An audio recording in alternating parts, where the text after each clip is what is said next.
नमस्कार दोस्तों, ढोल में पोल चैनल में आप सब मित्रों का हृदय से अभिनंदन करता हूं। दोस्तों, आज हम देखेंगे कि श्रीमद् भागवत गीता, जिसके विषय में बताया जाता है कि श्री कृष्ण ने लिखी। तो इसमें जो है चौथा अध्याय है और इसका जो 13वां श्लोक है, वो जो बड़ा विवादित श्लोक है, वो बताता है कि श्री कृष्ण ने ये जाति वर्ण व्यवस्था पैदा की। उन्होंने इसको बनाया और भारत में नहीं, सारे संसार में बनाया। तो दोस्तों, आज हम इस पर ही ये जो है वीडियो देखते हैं कि किस तरह से श्री कृष्ण ने ये चतुर्वर्ण या जाति व्यवस्था को पैदा किया या फिर किसी और ने किया, जो कि बिल्कुल कूपमंडूक था इसका लेखक। वो नहीं जानता था कि भारत ही संसार नहीं है और ये व्यवस्था केवल भारत के लिए बनाई गई, ये सारे संसार के लिए नहीं बनाई गई। तो दोस्तों, आइए देखते हैं। देखिए, ये जो है श्लोक है, पहले इसको देख लेते हैं कि चातुर्वर्ण्यम मया सृष्टम गुण कर्म विभाग सह तस्य कर्तारमपि मम विद्य कर्तारम अव्ययम। ये 13वां श्लोक है। इसका अर्थ है कि ब्राह्मण, क्षत्रिय, वैश्य और शूद्र, इन 4 वर्णों का समूह गुण और कर्मों के विभाग पूर्वक, यानी गुण और कर्मों के अनुसार मेरे द्वारा रचा गया है। यानी ये जो भारत की वर्ण व्यवस्था है, ये किसने बनाई? ये श्री कृष्ण कहते हैं कि ये मैंने बनाई, गुण और कर्मों के अनुसार बनाई। ब्राह्मण, क्षत्रिय, वैश्य और शूद्र, ये चतुर्वर्णी व्यवस्था मैंने बनाई। इस प्रकार उस सृष्ट रचनादि कर्म का कर्ता होने पर भी मुझ अविनाशी परमेश्वर को तू वास्तव में अकर्ता ही जानी। आगे ये भी कहते हैं, यद्यपि मैंने ये वर्ण व्यवस्था बनाई, मैंने इस सृष्टि की रचना आदि की, लेकिन इसके लिए भी तू मुझ अविनाशी को अकर्ता ही मान। अर्जुन, मैंने कुछ नहीं किया है, मतलब किया भी है, और तुरंत ये कहते हैं कि तू मुझे अकर्ता मान। ये मैंने कुछ नहीं किया है, और कहते भी हैं कि मैंने ही किया है। तो दोस्तों, ये 2 तरह की बात है। और ये श्लोक जो है, देखिए, यही जाति वर्ण व्यवस्था थी। इसको आप समझें कि ये वर्ण व्यवस्था जो बताई जाती है, चीख चीख के, चिल्ला चिल्ला करके, कि पहले वर्ण व्यवस्था थी, जात व्यवस्था नहीं। असल में यही जो श्री कृष्ण ने बनाई है, यही वर्ण व्यवस्था जाति व्यवस्था है। इसमें आगे स्पष्ट किया गया है कि यद्यपि जन्म और कर्म दोनों ही वर्ण के अंग होने के कारण, जन्म और वर्ण दोनों ही अंग होने के कारण वर्ण की पूर्णता तो दोनों से ही होती है, परंतु प्रधानता जन्म की है। यानी हमारी जो जन्म है, वो जाति जो है जन्म से है, न कि कर्म से। ये गीता भी गीता ही कहती है। इसलिए जन्म से ही ब्राह्मण आदि वर्णों का विभाग मानना चाहिए। ये गीता ही कह रही है, वर्ण कुछ नहीं। ये वर्ण तो नाम मात्र का है, धोखा मात्र है। ये जो है जन्म से ही ब्राह्मणादि वर्णों का विभाग मानना चाहिए। किससे? जन्म से। और जन्म से ही जाति पैदा होती है, क्योंकि इन दोनों में प्रधानता जन्म की ही है, वर्ण में और जाति में। ये जो श्लोक है, इस श्लोक में कही गई बातों को सही नहीं माना जा सकता। दुनिया में 263 देश हैं, आप जानते होंगे, परंतु भारत और नेपाल को छोड़कर कहीं भी यह चातुर्वर्ण, यानी 4 तरह की जातियां, यानी कि जात पात कहीं नहीं है। दुनिया के 263 देशों में केवल 2 ही देश हैं जिनमें ये जाति व्यवस्था है। फिर यह कथन भगवान का कैसे हो सकता है? भगवान ने तो सारी सृष्टि को बनाया, न कि केवल भारत को बनाया। ये जाति पाति व्यवस्था भी, वर्ण व्यवस्था जिसे कहा जाता है, अगर भगवान ने बनाई तो ये 2 ही देशों के लिए क्यों बनाई? ये भगवान की व्यवस्था तो पूरे सभी संसार के लिए होनी चाहिए थी। यदि पल भर के लिए यह बात मान भी ली जाए कि कोई भगवान है, तो उसने यह दुनिया बनाई है, तो वह भगवान यदि चातुर्वर्ण ये जाति पाति बनाता तो कौन सारे संसार में बनाता? बताइए, न कि केवल हिंदुओं में और भारत में और नेपाल में। सोचिए दोस्त। अतः गीता का यह दावा बिल्कुल भी सही नहीं है कि भगवान ने, श्री कृष्ण जी ने चातुर्वर्ण की रचना की। जिस कूपमंडूक ने घर में बैठकर गीता का यह श्लोक गढ़ा, वो कूपमंडूक था जिसने इस श्लोक को गढ़ा। वह भारत को ही संसार मानता था। उसे दुनिया के दूसरे देशों व समाजों के बारे में जरा भी ज्ञान नहीं था। ऐसा व्यक्ति न तो भगवान हो सकता है जिसे देश दुनिया का ही ज्ञान नहीं है, वो जो भारत को ही विश्व मानता है, संसार मानता है। तो ऐसा व्यक्ति न तो भगवान हो सकता है और ना उसका कोई फरिश्ता हो सकता है, न कोई प्रवक्ता हो सकता है, न देवदूत हो सकता है। इस श्लोक में दूसरी बात गुणों की है। वे कौन से गुण हैं जिनके अनुसार चातुर्वर्ण बनाने का दावा किया है? मैंने गुण और कर्म के अनुसार चतुर्वर्ण बनाए हैं। तो वे कौन से गुण हैं? सभी प्राचीन व्याख्याकारों ने, जिन्होंने गीता की व्याख्याएं की हैं, वो 3 गुण मानते हैं, सत, रज और तम। प्रकृति के इन 3 गुणों के अनुसार चातुर्वर्ण के रचने की बात कही है। गुण कितने हैं? 3। कौन कौन से? सत, रज, तम। और उससे 3 गुणों से बनाए गए कितने वर्ण? 4 वर्ण, ब्राह्मण, क्षत्रिय, वैश्य और शूद्र। लेकिन दोस्तों प्रश्न उठता है कि अगर प्रकृति में 3 गुण हैं यानी 17 स्तंभ, तो 4 वर्ण कैसे बन गए? सत्य यानी पवित्र गुण, सतोगुण, उससे ब्राह्मण बन गए, और रजोगुण से क्षत्रिय बन गए, और तमोगुण यानी अज्ञान, अंधकार, मूर्खता, तमोगुण कहलाता है, इससे वैश्य बन गए। फिर शूद्र को किस गुण से पैदा किया? तो ये फेल हो जाता है यहाँ, ये श्लोक जो है। पहली बात, प्राचीन व्याख्याकारों को पता नहीं थी, या उन्होंने जानबूझ करके इसको जो है इग्नोर किया, क्योंकि दुनिया के बारे में ज्ञान उन्हें गीता के लेखक से ज़्यादा नहीं था। व्याख्याकारों को, वे भी उस जैसे ही जो लेखक था गीता का, उसके तरह ही कूपमंडूक थे, व्याख्याकार भी। परंतु 3 गुणों से 4 वर्णों के उपजने की बात उन्हें भी अखरी थी। खेद है वे इसे रद्द करने के स्थान पर लीपापोती करने लग गए। शंकराचार्य ने अपने भाष्य में लिखा है कि सत्व से ब्राह्मण, गौण तत्व तथा प्रधान, और रज से क्षत्रिय, तम प्रधान, रज से वैश्य, और गौण रज व प्रधान तम से शूद्र उत्पन्न हुआ। यानी शंकराचार्य ने लिखा है अपनी व्याख्या में, भाष्य में, कि सतोगुण से ब्राह्मण बन गए, और रज से क्षत्रिय बन गए, रजोगुण से, और प्रधान रज, और इसी से ही गौणतम प्रधान रज से, यानी रज से ही वैश्य भी बन गए, क्षत्रिय भी बन गए रज से ही, और रज से ही वैश्य बन गए। यानी प्रधान जो रज थी उससे क्षत्रिय, और जो तम प्रधान थी रज, उससे वैश्य बन गए। और गौण रज वह प्रधानतम जिसमें तम की प्रधानता थी और रज भी थी, उससे शूद्र उत्पन्न हुए। इस तरह से ये रज से ये वैश्य और शूद्र बना दिए, और क्षत्रिय भी बना दिए रजोगुण से।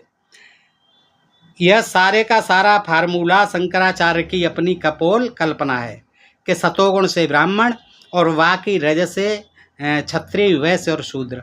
यानी शूद्रों के में तम की अधिक प्रधानता थी, वैश्यों के में तम की कम प्रधानता थी, और उसमें तमोगुण था ही नहीं, राजस प्रधान था क्षत्रियों का। तो इस तरह से इन्होंने कपोल कल्पना की। गीता में इसका कहीं कोई आधार नहीं है। शंकर ने यह फार्मूला गीता में कही इस दूसरी अखरने वाली बात पर लीपापोती के लिए गढ़ा है। अतः गुणों के आधार पर चातुर्वर्ण की बात एकदम बेकार है। गुणों के आधार पर यह कोई चतुर्वर्ण व्यवस्था नहीं है। 3 गुण, 17 स्तंभ और 3 वर्ण बन गए।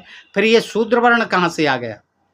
कई लोग ये समझते हैं कि गुणों का अर्थ यहाँ है कि चातुर्वर्ण हर व्यक्ति के व्यक्तिगत गुणों के आधार पर, चातुर्वर्ण हर व्यक्ति के गुणों के आधार पर, जैसे बहादुरी के गुण वाले को क्या कहा है? छत्री आदि बनाया गया। यह सरासर गलत और ये भी बचकाना अर्थ है कि बहादुरी तो किसी भी व्यक्ति में हो सकती है, क्योंकि ऐसा तो खुद गीता के समय में भी नहीं था। यदि सचमुच गीता, महाभारत, क्योंकि ये महाभारत का ही एक अंश है गीता, महाभारत युद्ध के दौरान रची गई थी। गीता के कृष्ण इतने बड़े ज्ञानी होने के बावजूद अगर गुण के अनुसार जाति बनती है, गुण के अनुसार वर्ण बनता है, तो फिर जब श्री कृष्ण भगवान इतने ज्ञानी थे, विद्वान थे कि संस्कृत में जो है वहाँ ज्ञान दिया ये उसमें कुरुक्षेत्र के मैदान में, महाभारत के समय, महाभारत युद्ध में, तो इतने बड़े ज्ञानी होने के बावजूद क्या श्री कृष्ण को कोई ब्राह्मण बताता है? क्या ये ब्राह्मण बन गए गुण के अनुसार? या द्रोणाचार्य और अश्वत्थामा को उनके युद्धवीर आदि गुणों के कारण क्षत्रिय मान लिए गए? वो ब्राह्मण ही थे। द्रोणाचार्य और अश्वत्थामा उनका पुत्र कितने बड़े क्षत्रिय थे, युद्धवीर थे, लेकिन क्या उनको क्षत्रिय बनाया गया? तो ये कहना भी गलत है कि गुणों के आधार पर ये जाति व्यवस्था या वर्ण व्यवस्था बनी है। क्या वे उसी तरह ब्राह्मण के ब्राह्मण नहीं रहे जैसे कृष्ण क्षत्रिय के क्षत्रिय रहे? क्या यह जन्म के आधार पर जातिवाद नहीं है? बताइए, ये जन्म के आधार पर ही जातिवाद है। क्या यह गुणों के आधार पर जाति है? क्या यह गुणों के आधार पर ही चतुर्वर्णी व्यवस्था है? श्लोक में तीसरी बात है, कर्म के अनुसार चातुर्वर्ण। गुण तो हो गया, अब कर्म भी कहा उन्होंने, गुण और कर्म के अनुसार चातुर्वर्ण की व्यवस्था की। तो कर्म के अनुसार चातुर्वर्ण बनाया गया, ये भी कहा। तो आम आदमी समझता है कि शायद इसका अर्थ है जैसे कर्म करता है उसकी वही जाति बन जाती है। वास्तविकता ऐसी भी नहीं है कि कर्म से भी जाति नहीं बनती है, कि जो जैसा कर्म करे वैसी उसकी जाति बन जाए, ये भी बात नहीं है। क्योंकि यदि वास्तविकता ऐसी होती तो युद्ध का कर्म करने वाले परंतु ब्राह्मण जाति में जन्मे परशुराम ब्राह्मणों के गुरु न होकर क्षत्रियों के गुरु होते। परशुराम जी ब्राह्मण जाति में पैदा हुए और उन्होंने काम सारे क्षत्रियों के किए, 21 बार क्षत्रिय विहीन कर दी पृथ्वी, तो उनको फिर भी ब्राह्मण ही माना गया है। उनका वर्ण कर्म के अनुसार कहाँ क्षत्रिय हुआ? बताइए। वो ये ब्राह्मणों के ही गुरु हैं, वो क्षत्रियों के गुरु क्यों नहीं बने? क्षत्रियों ने उनको अपना गुरु क्यों नहीं माना? इसका मतलब कर्म से भी जाति व्यवस्था नहीं होती। और कर्ण शूद्र न रहकर क्षत्रिय बन जाता अगर कर्म के अनुसार माना जाता। कर्ण जो है बलवान था, देखिए कितने छक्के छुड़ा दिए सभी पांडवों के, दुर्योधन की तरफ से लड़ा, तो वो क्या है, वो शूद्र ही कहलाए, सूत पुत्र ही कहलाया, क्योंकि सूत के यहाँ पला था। तो क्षत्रिय क्यों नहीं बन गया? इसलिए ये कहना भी कि कर्म के अनुसार जो जैसे कर्म करता है वैसी ही जात बन जाती है, ये भी गलत है। अतः स्पष्ट है कि कर्म का अर्थ यहाँ भी काम नहीं है जिन्हें आम आदमी करता है, वो काम नहीं है कर्म। यहाँ कर्म का अर्थ वे काम हैं जिन्हें आदमी ने अपने कथित पिछले जन्म में किया होता है। अब आई मेन मुद्दे की बात कि ये जो गीता में लिखा गया कि कर्म के आधार पर, तो इस जन्म के कर्म के आधार पर नहीं, ये कहते हैं कि पिछले जन्म में आपने जो कर्म किए हैं, जैसे कर्म किए हैं, अब ये जो जन्म हो रहा है वो पिछले जन्म के कर्मों के आधार पर हुआ है। छांदोग्य उपनिषद भी कहती है, देखिए छांदोग्य उपनिषद कहती है कि जो अच्छे कर्म या आचरण वाले होते हैं वे शीघ्र ही उत्तम योनि यानी ब्राह्मण योनि को प्राप्त होते हैं, उसमें पैदा होते हैं। वे ब्राह्मण माँ की योनि, क्षत्रिय माँ की योनि अथवा वैश्य माँ की योनि प्राप्त करते हैं। जो पिछले जन्म में अच्छे कर्म करते हैं वो ब्राह्मण क्षत्रिय वैश्य जाति में जन्म लेते हैं और उसे जन्म ग्रहण करते हैं।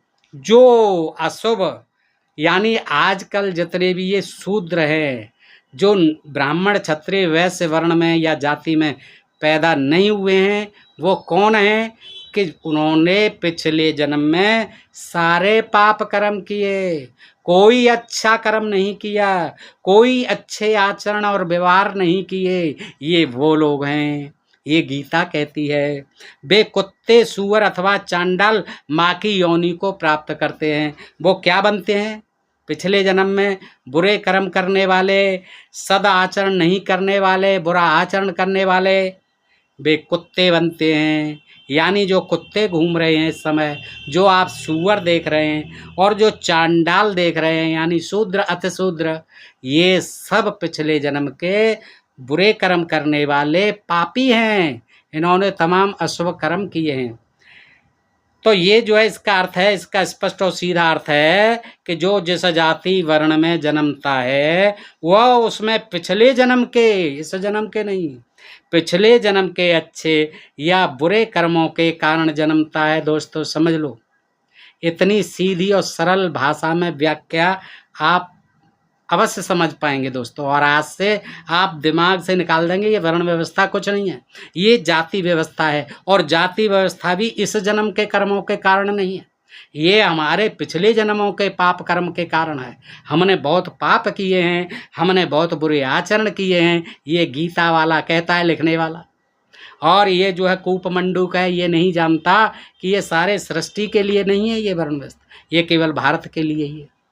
तो ये जो है कहते हैं कि अच्छे पिछले जन्म के अच्छे या बुरे कर्मों के कारण जन्मता है, अर्थात उसके पिछले जन्म के कर्मों के आधार पर इसका इस योनि में जन्म होता है। ऐसे में स्पष्ट है कि इस जन्म में व्यक्ति की जाति उसके जन्म के आधार पर ही आधारित होती है, न कि किसी और गुण कर्म के अनुसार, कोई वर्ण व्यवस्था के अनुसार नहीं।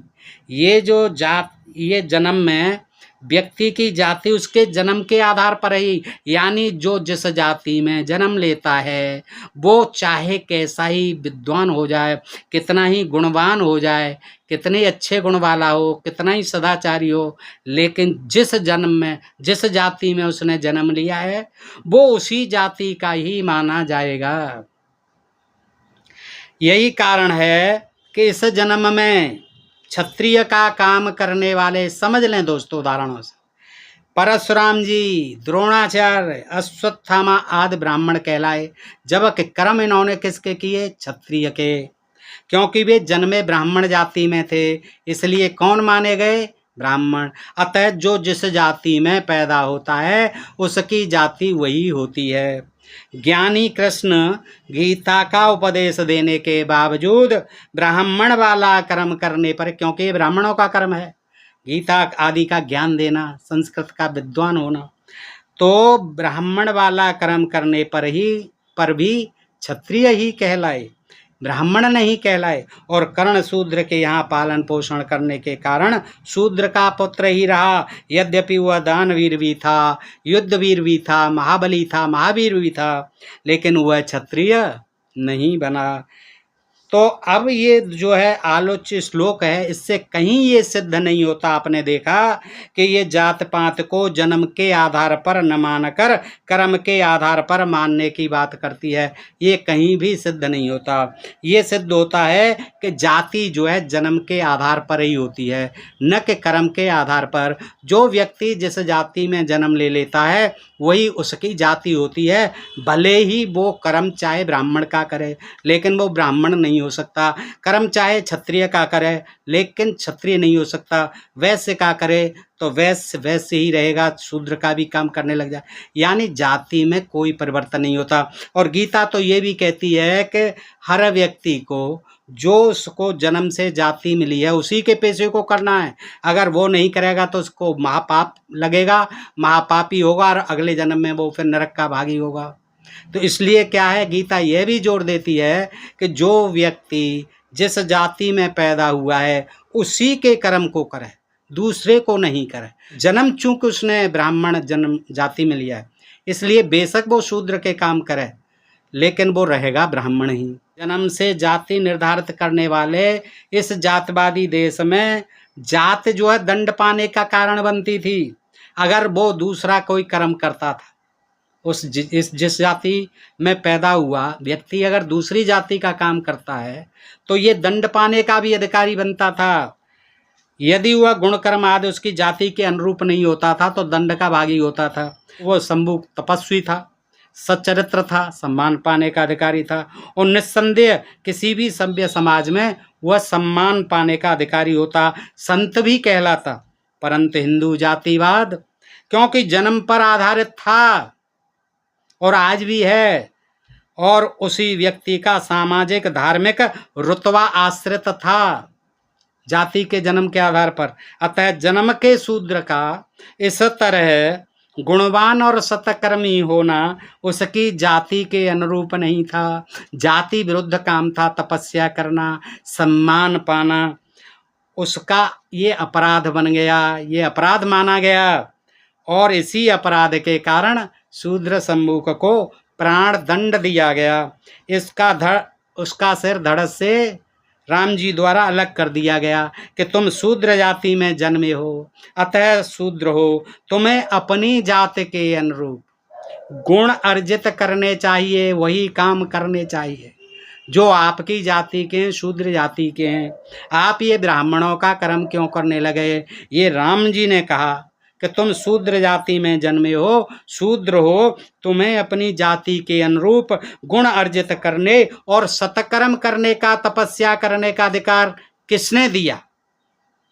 यदि संबूक में गुण नहीं होते, वह सत्कर्मी नहीं होता, अज्ञानी अवगुणी वह असत्कर्मी होता, तो मर्यादा पुरुषोत्तम जी उसे कभी कुछ नहीं कहते। ऐसे तमाम थे शूद्र जो कोई मतलब ही नहीं था इन चीज़ों की तरफ सोचने का कि तपस्या करनी है, कि यानी उसे अपने जो है सद्गुण अपने अंदर पैदा करने हैं। अज्ञानी और मूर्ख बने रहते, असत्कर्मी बने रहते, कुकर्मी बने रहते, तो कोई राम जी को कोई परेशानी नहीं होती। जैसे वे किसी गुणहीन और असत्कर्मी शूद्र को कुछ नहीं कहते। कितने मारे उन्होंने? किसी को नहीं मारा। जो गुणहीन थे और जो मूर्ख थे, अज्ञानी थे शूद्र, उनसे क्या लेना देना था राम जी को? लेकिन राम जी को इसलिए लेना देना था शूद्र संभुक से कि वो शूद्र जाति में जन्म लेकर भी और ब्राह्मणत्व प्राप्त करना चाहता था, तपस्या कर रहा था, सत्कर्म कर रहा था, सदाचारी बन रहा था और संत बनने का प्रयास कर रहा था। ये जो है वर्ण व्यवस्था के मुताबिक राम जी को कतई पसंद नहीं था, ब्राह्मणों को कतई जो है ये पसंद नहीं था, और उन्होंने पुत्र की मौत का बहाना बनवा करके राम द्वारा शंभु को मरवा दिया। तो ये जाति व्यवस्था जो है तब भी जन्म से थी और आज भी जन्म से है। एकलव्य का आपने देखा ही है। एकलव्य को जो है देखिए कितना गुणवान हुआ, कितना विद्वान हुआ, धनुर्धारी हुआ कि अर्जुन के भी छक्के छुड़ा दिए। पांडव जो है सारे हैरान रह गए। उसका गुरु के प्रति एक सत शिष्य जैसा उदार व शिष्ट व्यवहार करना था। ये देखिए आज बाई चांस जो है गुरु पूर्णिमा भी है दोस्तों, और आज का जो दिन गुरुओं की महत्ता का है, इसमें कोई शक नहीं कि गुरु जो शिष्य को ज्ञान देता है, उसके अंधकार अज्ञान को हर लेता है, सदमार्ग पर चलने की शिक्षा देता है, उसे महान इंसान बनाता है, उस गुरु की महिमा का कोई पार नहीं। और कबीरदास जी ने भी कहा कि गुरु गोविंद दो खड़े किसके लागू पाए, बलिहारी गुरु आपने गोविंद दिए मिलाए। सब धरती कागज करूं, लेखन सब बन राय, और सात समद की मस करूं, गुरु गुण लिखा न जाए। ये भी कबीरदास जी ने कहा कि सातों समुद्र की स्याही बना लूं, है, और सारी धरती को मैं कागज बना लूं, और लेखनी सारे जितने भी वृक्ष हैं सबकी लेखनी बना लूं, फिर भी जो वो गुरु का जो है महिमा का वर्णन नहीं किया जा सकता। तो आज गुरु पूर्णिमा है। मैं तो ऐसे गुरुओं को बहुत प्रणाम करता हूं जिन्होंने के आज जो है देश को नई दिशा दी है, लोगों को नई दिशा दी है, युवकों को, सारे देश को। जैसे ज्योतिर्बा फुले हुए, कबीरदास जी हुए, महात्मा नानक जी हुए, रैदास जी हुए, ये गुरु थे, जगत गुरु थे, ये विश्व गुरु थे। हैं गाडगे महाराज जी हुए जिन्होंने के त्याग तुकोडो जी महाराज हुए। इन लोगों ने, इन पता नहीं कितने ही ऐसे गुरु हुए जिन्होंने के इस संसार को, इस मानवता को नई राह दिखलाई। तो ये भी गुरु थे। देखिए इनका जो है कैसा नाम लिया जाए कि अपने शिष्य को, जिसने के एकलव्य ने कि जो क्षत्रिय नहीं था, भील था, से द्रोणाचार्य के पास पहुंचता है और द्रोणाचार्य से कहता है, एकलव्य जो कि आदिवासी होता है, वो कहता है कि मैं भी ये धनुर्विद्या सीखने का शौक रखता हूँ, मुझे भी कृपया गुरुदेव इसको सिखाएं। तो द्रोणाचार्य जी कहते हैं कि नहीं, हम क्षत्रियों के गुरु हैं, हम तुमको नहीं सिखा सकते, क्योंकि तुम शूद्र हो, तुम अछूत हो, तुम आदिवासी हो, जंगल के रहने वाले हो। तो भगा देते हैं उन्हें। और वो जो है देखिए आस्था होती है, और ऐसा बताया जाता है कि मूर्ति पत्थर, वो मिट्टी की प्रतिमा बना करके द्रोणाचार्य के रख लेता है, और उसी के सामने वो जो अपना अभ्यास करता है धनुर्विद्या का, और करते करते जो है धुरंधर उसका जो है विद्वान हो जाता है, इतना अभ्यासी हो जाता है कि पांडवों का कुत्ता जब आता है तो उसके गले में जो है बाण भर देता है, मुंह बंद कर देता है बाण भर, और वो कुत्ता जब पहुंचता है तो पांडव हैरान रह जाते हैं। वो कहते हैं कि देखिए गुरुजी, आपके रहते हुए ये इतना बड़ा धनुर्धर यहाँ कौन हो गया? आप तो कहते थे कि तुमसे अर्जुन, तुमसे बड़ा कोई धनुर्धर नहीं। तो वो देखते हैं और जंगल में जा करके देखते हैं तो एकलव्य जी अपने लगे हुए हैं धनुर्अभ्यास करने में, और पूछते हैं कि भाई तुमने ये कैसे किया? तो वो बताता है कि महाराज मैंने तो आपको ही गुरु मान लिया और आपको ही गुरु मान करके मैंने ये ख्याति अर्जित की है, इसमें जो है अभ्यास किया है और मैं जो है इतना बड़ा धनुर्धर आज हुआ हूँ। तो वो बड़े आश्चर्य में रह जाते हैं। और फिर क्या कहते हैं, फिर वो कहते हैं कि अगर तुम मुझे गुरु मानते हो तो मुझे गुरु दक्षिणा दो। और गुरु दक्षिणा में दोस्तों वो जो है फिर अपना जो है दाहिने हाथ का अंगूठा वो कटवा लेते हैं। तो अगर वो निशानेबाज नहीं होता अभ्यास करके तो उसे कभी विकलांग नहीं बनाया जाता इस व्यवस्था के द्वारा, कभी उसका अंगच्छेद नहीं होता, अंगूठा नहीं कटवाया जाता। यह एक जातवादी प्रकृति ही है, यह एक जातवादी विकृति है कि अप्रतिम धनुर्धर एकलव्य जिसने अपने परिश्रम और अभ्यास से धनुर्विद्या में प्रवीणता प्राप्त की थी को भुला दिया गया। और एक अनुसूचित जनजाति था, आदिवासी था, पर अत्याचार करने वाले उसका अंग छेद करके उसे विकलांग बनाने वाले द्रोण के नाम पर धर्मनिरपेक्ष कहे जाते भारत में पुरस्कार प्रचलित किया गया खेल कूदों का। तो ये क्या है, बेशक ये धर्मनिरपेक्ष भारत कहलाता है, लेकिन ये एक जातवादी व्यवस्था यहाँ आज भी है और उस समय भी थी। तो क्या द्रोण सर्वोत्तम गुरु के आदर्श हैं? बताइए आप, क्या वो गुरु के आदर्शों पर खरे उतरते हैं? सोचिए, मानवतावादी सभ्य समाज में तो वह अपराधी ही कहलाएंगे द्रोणाचार्य जी महाराज। हाँ, जन्म से जातिवाद को मानने वालों के जमघट में वह अवश्य आदर्श माने जाएंगे। हाँ, जो जातवादी हैं उनके लिए तो वो अवश्य आदर्शवादी गुरु माने जाएंगे। उन्होंने ठीक किया है। शूद्र को क्या अधिकार है, एक जनजाति युवा को क्या अधिकार है कि वो धनुर्विद्या सीखे और उसमें जो है इतना विद्वान हो जाए। लगता है हमारा संविधान, दोस्तों अंत में हम आते हैं निष्कर्ष पर कि हमारे यहाँ धर्म निरपेक्षता की दुहाई अवश्य दी जाती है। और ये भी कहा जाता है कि अब जातवाद नहीं रहा, लोग बहुत कहते हैं अब जातवाद नहीं रहा, लेकिन ये सब बातें जो है बिल्कुल बकवास हैं, कोरी बकवास हैं, बिल्कुल ही व्यर्थ हैं।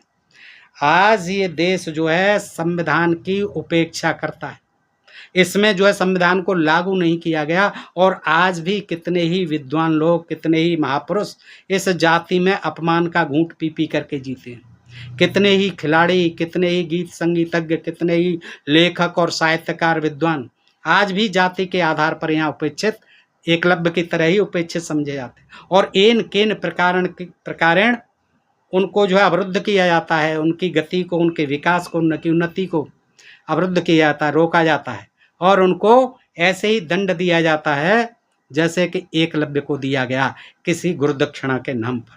तो दोस्तों इस तरह से हम इस निष्कर्ष पर पहुंचते हैं कि गीता जो है किसी कृष्ण जी ने नहीं लिखी, क्योंकि कृष्ण जी जो है बिल्कुल भी जातवादी नहीं थे और उन्होंने ये चीज़ें नहीं लिखी हैं, न उनके पास इतनी वहाँ फुर्सत थी कि इतना बड़ा गीता ज्ञान जो है वहाँ अपना देते रहते संस्कृत में। तो ये फिर दिया भी होगा तो वो मौखिक दिया था, उसको फिर अर्जुन स्वयं भूल गए थे। दोबारा उन्होंने विनय याचना की थी कि महाराज भगवान आपने जो मुझे वहाँ ज्ञान दिया था कुरुक्षेत्र के मैदान में युद्ध के समय, वह दोबारा सुनाइए, मैं तो भूल गया। तो वहाँ कोई गीता लिखी नहीं गई थी, ये जो है ओरल ज्ञान था, मौखिक ज्ञान था जो उन्होंने कृष्ण ने कहा, ऐसा बताते हैं। लेकिन जो ये कहना कि ये मैंने ही गुण कर्मों के आधार पर सारी सृष्टि को बनाया है, सारी सृष्टि की वर्ण व्यवस्था को बनाया है, इस जाति व्यवस्था को बनाया है, ये सरासर गलत है। और इससे ये सिद्ध हो जाता है कि ये गीता जो है किसी कूपमंडूक ने लिखी जिसको यही ज्ञान नहीं था कि भारत ही विश्व नहीं है, सारी सृष्टि, सारी ये जातवाद, सारा ये वर्णवाद पूरे देश में, पूरे संसार में, विश्व में कहीं भी नहीं है, केवल भारत और नेपाल को छोड़। तो दोस्तों बताइए ये जानकारी आपको कैसी लगी? अच्छी लगी हो तो मित्रों को भी बताएं दोस्तों, लाइक और कमेंट करें और अपने प्रिय चैनल ढोल में पोल को सब्सक्राइब करते रहें ताकि हम आपके समक्ष ऐसी ही तमाम जानकारी जो कि आपने नहीं जानी है और अंधविश्वास पाखंड के कारण जो आज तमाम लोगों द्वारा प्रसारित की जाती हैं, अपने निहित स्वार्थों के लिए उनका खात्मा हो और देश जो है जातवाद विहीन, छुआछूत विहीन, समरसता और तमाम जो है सुखमय आधार पर वैज्ञानिक चेतना के साथ आगे बढ़ता रहे और विकसित भारत बने, ऐसा ही हमारा मिशन है। इसी कृत संकल्प के साथ फिर मिलते हैं अगले वीडियो में। तब तक आभार, नमस्कार। जय भीम, जय भारत, जय संविधान दोस्तों।